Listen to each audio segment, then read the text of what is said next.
It's a Sunday kind of week, with an open road that leads to an untouched horizon, and a desire to travel to faraway places,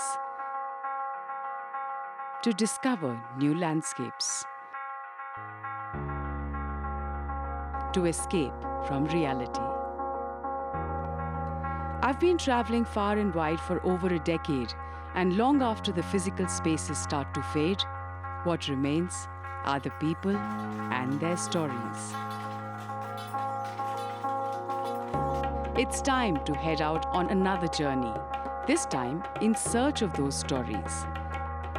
To seek inspiration, find thoughtful point of views, and discover a mindful way of living.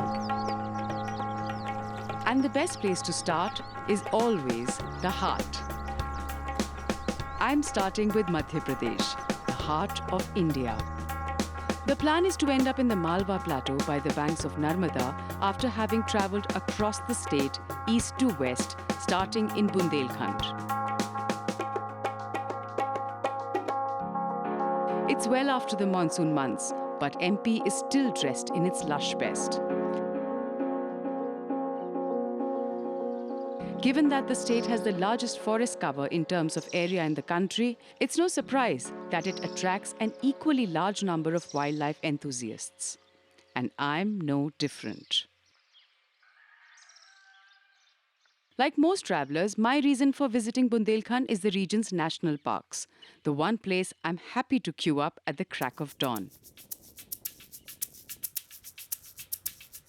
For the past few years, I have been keen to come back to Panna Tiger Reserve, this time with someone who knows this habitat more intimately than most others. I came here in 1995. I was looking for some tiger habitat where I can look at tiger ecology, and I came here and fell in love with this, and since then I've been stuck with this place. Dr. Raghu Chundavat's pioneering research and scientific work on tigers took place in this very landscape. And before I start stalking the big cat, I'm going to get a crash course on their habitat.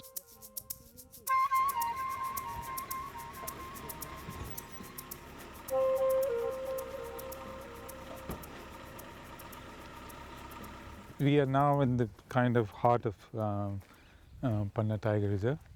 It's a fantastic view. It's very typical of the Vindhyan mountain ranges. So we have these flat plateaus and then escarpment, which creates gorges. So it creates very unique habitat for a variety of wildlife. So these are very vulnerable strongholds of tigers, and we need to protect these. A word of caution, and rightly so.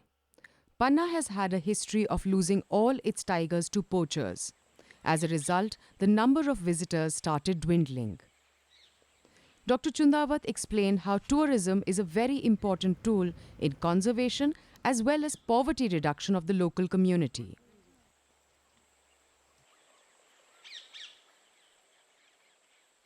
Right in the beginning, the environment has to be a topmost concern, because once the damage is done, it's very difficult to reverse. In reversing Panna's tigerless landscape, one of the key contributors is a Bandhavgarh tigress called T1, brought in after the Panna population was decimated. I hear she's been on the move with her two sabadals. And I'm promptly back for an evening safari to get a glimpse of the stripes.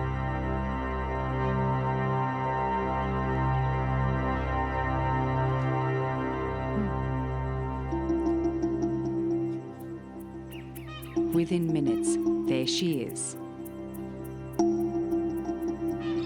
Wait, there they are, T1's daughters.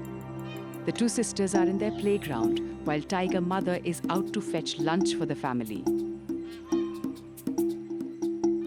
One shy, the other not so.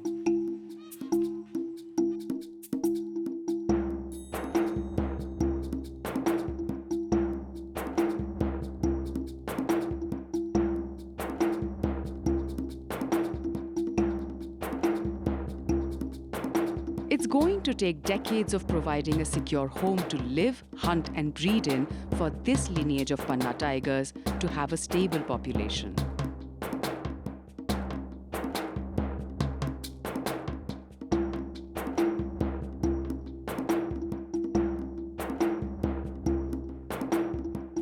For now, the curious cat decides to take refuge deeper into the forest to escape the cacophony of tourists. A cue for me to chase the setting sun. It's when you witness a golden sunset in the quiet of the jungle, and birds chirping, the wind rustling the leaves, that's when you realize that there's a gem in the heart of India called the Emerald Forest of Panna.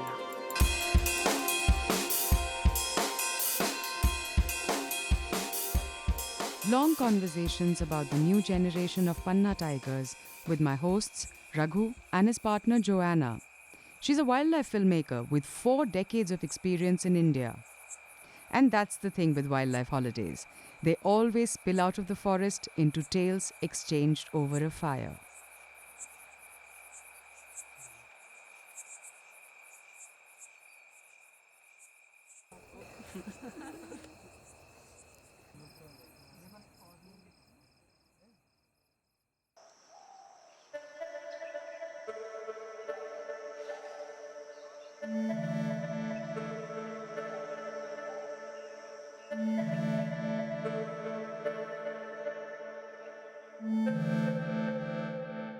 I got in fairly late last evening, and just this morning as the sun came out, the place started coming alive. I can see textures and I can see ideas, and I can see Joanna. How are you? Good, how are you?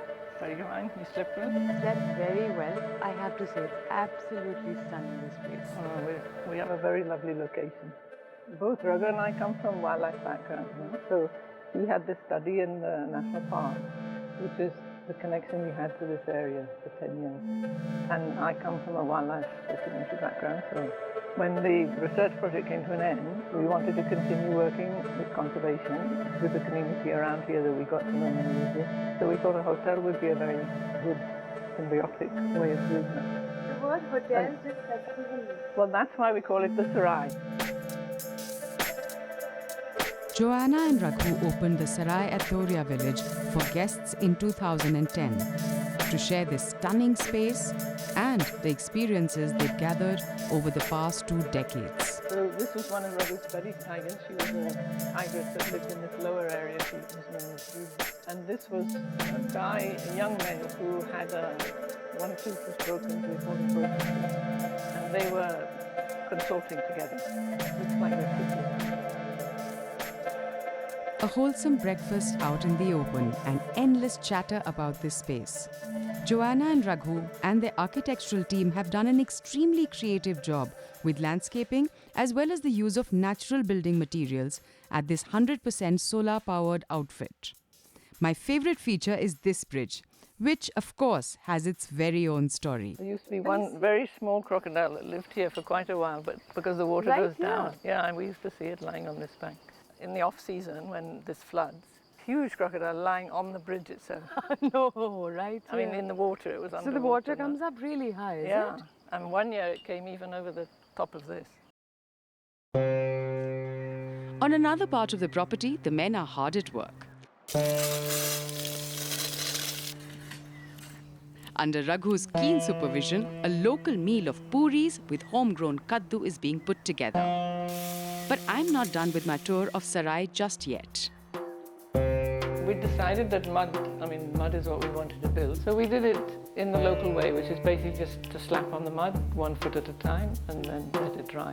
When we started, we decided we weren't going to use any forest timbers because even if it has a certificate, you can never be sure it's actually been legally felled. So we went for the woods that you don't normally use.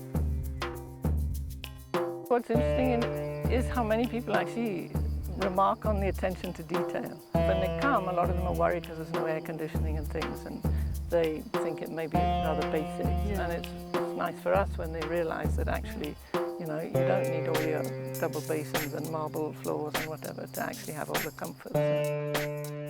It's not that challenging if you get it right at the building stage. And it's so much more appropriate for this climate, because this area It goes down to freezing, and then in the summer it can go up to 50 degrees. But luckily, today is a perfect day for an alfresco meal. Freshly prepared food with local ingredients, an excuse to overeat, and the natural progression is an afternoon siesta.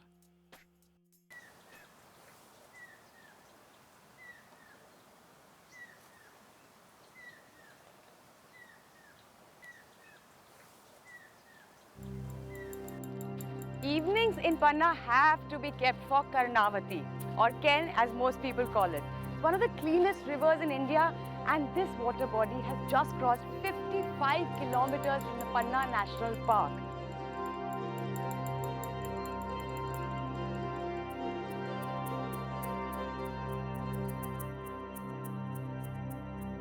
Ken in the evening is like a floating garden come alive, with an orchestra of wagtails. Ken in the evening is surreal.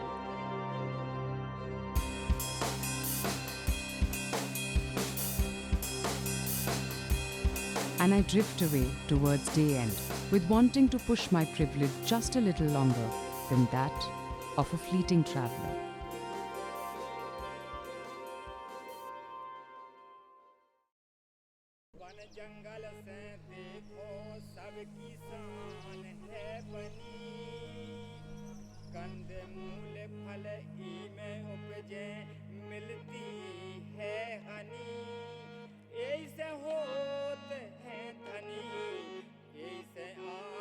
I've spent the last few days exploring the Bundelkhand region of Madhya Pradesh. Just as I decide to move forward, the sound of the Bundelis holds me back. And I'm all ears.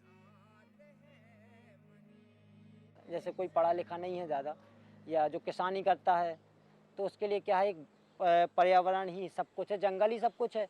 इसी से हमें पैसा मिलेगा, लकड़ी बीनेंगे, खेती करेंगे और जो जानवर हैं, पंछी हैं वो सब आएंगे तो पर्यावरण अच्छा रहेगा, तो हमारा खेती बाड़ी भी अच्छी होगी। कि वन जंगल से देखो सब किसान है बनी, कंद मूल फल इमें उपजे मिलती है हनी। जैसे हमारे गांव में है, पहले मोर बहुत कम बची थी, पर अब हमारे यहाँ कम से कम 4 से 5 हज़ार मोर हो चुकी है। ये हम लोगों का प्रयास है, हमारे गांव का प्रयास है। It's always small efforts such as these that eventually add up to make a big difference in preserving the land and its traditions. हमारे यहाँ का तो ये माहौल है कि हर मोहल्ले में कोई ना कोई गाता है बुंदेलखंडी।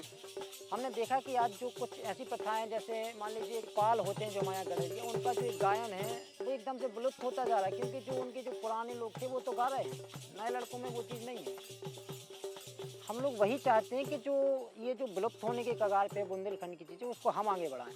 उसके लिए हमने अपना एक चैनल बनाया, उसका नाम भी बुंदेलखंड से रिलेटेड रखा, Bundeli superstar. Bundeli Superstars, one of the wonderful surprises that travel brings with it.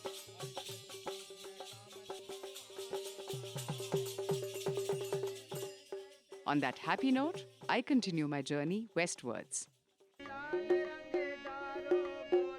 Cutting across the state, I make my way to the Malwa Plateau, flanked by Vindhyachal ranges in the north and Satpura in the south. There are several trains that connect Khajuraho to Indore, from where you must return to the road. I've started my journey with a relatively short drive. In 2 hours, I'll get from the airport to my destination. And yes, 2 hours is a short drive in India. It's just the right amount of time to get a sense of the landscape. And from what I can see, it's a pretty good start.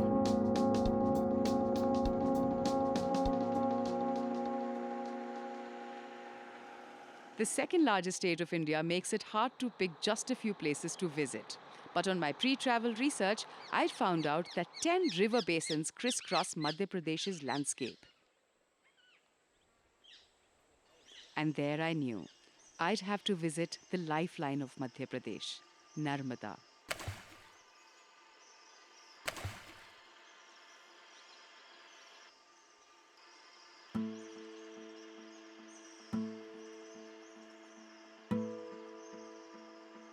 I stopped somewhere along its 1300-kilometer-long journey to the sea, on the north bank, in a quaint town called Maheshwar.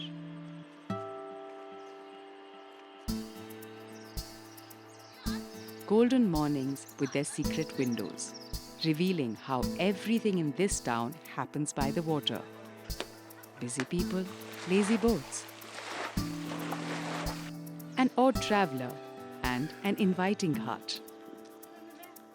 Something quite enchanting about this little town, home to less than 30,000 people. The clean spaces certainly add to the magic. A spring in my step. A quick check-in. The pocket-friendly Laboo's Lodge it is.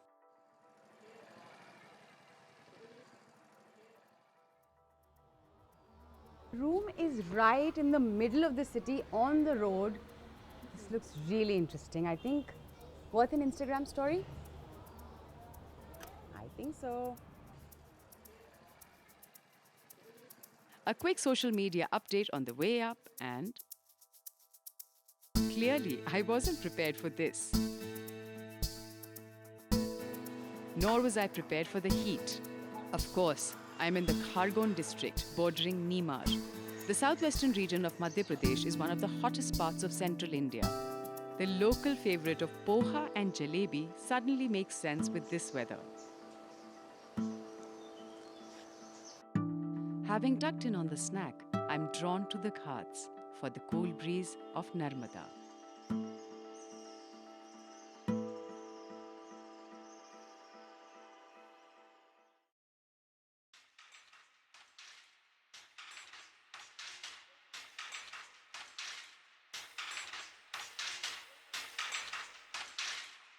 The distant sound of rhythmic clicking clacking of innumerable looms set the pace for my day in Maheshwar. Maheshwari saris. The lustrous weave has adorned women miles apart from each other. But the journey for them all always begins right here in the tiny town of Maheshwar. It was as recent as the 1970s that the resurgence of what was then a dying craft took place around this very courtyard at Reva Society. I'm keen on meeting someone who's been part of this journey right from the start. And I've been told there's hardly a match for the number of yarns spun into stunning sheer fabric than those woven by the hands of Chandravati. मेरे 12 room थे, एक एक room करके डाले, 12 room चालू करे, तो सब लोग उनको फिर थोड़ा साल भर 2 साल में अच्छा लगा कि भाई चलो वहाँ पर अच्छा अपने को मिल रहा है. Now joined by her son and one of her 5 daughters at the loom, Chandravati has proudly passed down her legacy. It takes about 4,000 threads of fine cotton yarn in its tana or weft and silk in its bana or warp, and 8 days of this relentless movement on the loom for a single pallu sari to be created. What started with just 12 looms, 4 decades later, has 70% of the town engaged with this craft, placing this fine fabric firmly back on the world weaving map. Maheshwar as a weaving center is known in the Arthashastra. So it has great antiquity of weaving. The current, let us say, avatar of weaving is stemming from when Ahilya Bai was here and she bought weavers either from Surat or... Richard Holkar, the co-founder of Reva Society, is carrying forward a family tradition started by the great Maratha queen, Ahilya Bai Holkar, in what was once her capital. Ahilya Bai's spirit sort of moves here. And she is, of course, one of India's most illustrious women.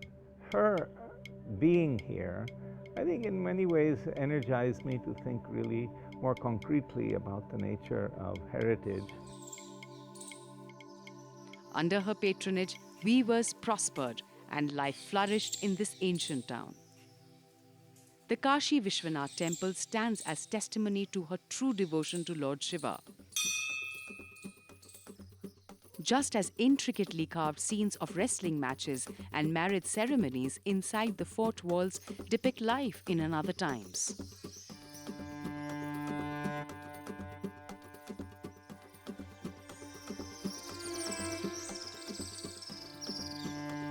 But stories are best told by those who've been a part of them. When I arrived here in 1971, there was no green at all. It was still as a 19th century sort of establishment. So for a couple of years we had some serious restoration work to do here. So it was really sort of bringing it back to Yeah, to a living, you know, any of these places, if you spend 2 years and restore something and then forget about it, within 5 years it's going to go back to the condition it used to be in.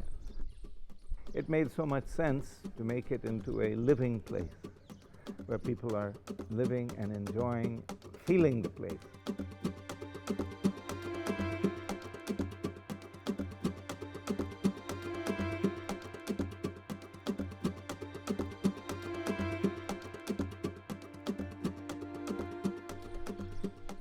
Ahilya Bai's most prized possession was the fort she built, which is open to travelers today as Ahilya Fort Heritage Hotel. The Marathas were not as grand a lot as, let us say, the Rajputs were. Generally, you think Palace Hotel, you look at the Lake Palace, or you look at Umaid Bhavan, which are quite ornate, they're very beautiful and so forth, but that was not the tradition amongst the Maratha. They have what is known as the Vada style of architecture, which is this, and basically Vadas are generally courtyards with built structures around them, and that is what Ahilya Bai did when she came here. As the day comes to an end, the monotones of the sandstone begin to absorb the intricate carvings outlining the larger canvas of where I am, much like the thousands of threads that come together to create the fabric of this town. A town cradled by not one but two mothers, Mata Ahilya and Ma Reva.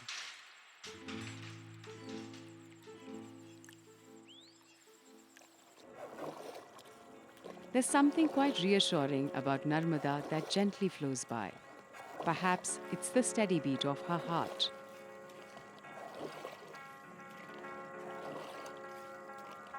The hangover of a holiday is real, and the traces it leaves are long-lasting, if not permanent. This will be the last memory of my journey as I bid farewell to Madhya Pradesh.